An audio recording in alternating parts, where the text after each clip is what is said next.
Let's say you're looking for sponsorship in the next 90 days and you want to know the highest value things that you can do. Then this video is for you. We're going to talk about 5 ways to close more sponsorship revenue in the next 90 days. Check it out.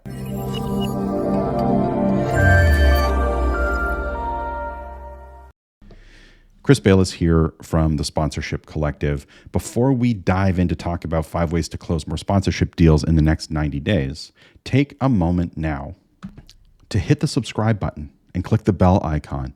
We put out videos every week all about sponsorship, and I don't want you to miss an update.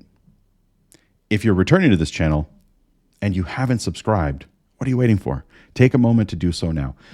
If you want me to keep making videos like this available for free, the best way to thank me is to just hit the subscribe button, click the bell icon, and a thumbs up if you think this video was good enough for it.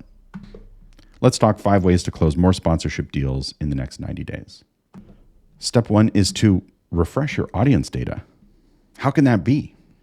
Shouldn't it be all about just spamming and e-blasting total strangers your sponsorship package that they never asked for? Absolutely not. Sometimes to go fast, we have to go slow at first. Why do you need to refresh your audience data? Because audience data tells you exactly which sponsorship prospects you should be reaching out to. It's also the most important thing to sponsors. The fresher your audience data, the more thorough, the more accurate, the better. You'll be more attractive to sponsors, and you'll also know which brands to reach out to. Step 1, refresh your audience data. And if you don't have any audience data, then this most definitely has to be step 1 if you want sponsorship in the next 90 days. When we work with clients at the Sponsorship Collective, this is the first thing we do with them. We help them identify 25 plus data points, build out 3 distinct sponsorship avatars or niches, in other words, personas that sponsors would be interested in. That's how critical it is. It's the first thing we do. No audience data, no sponsorship.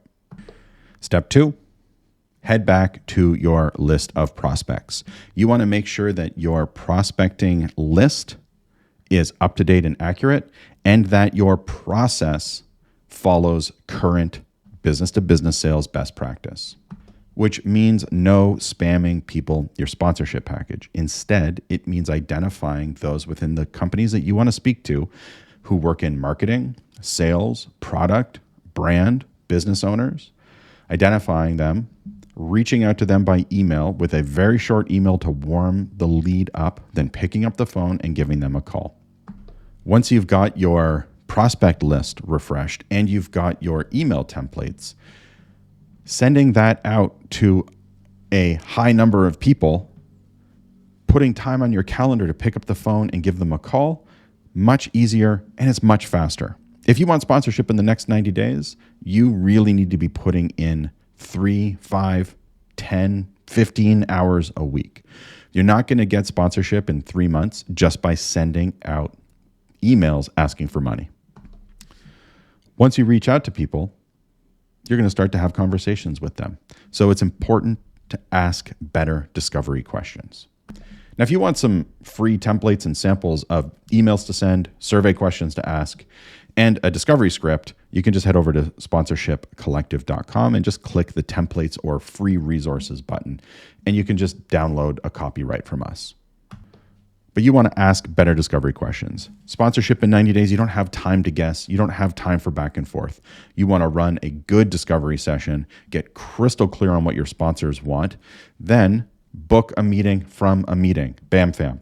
Book a meeting with the sponsor within a couple of days to review the proposal that you're going to create based on these discovery questions.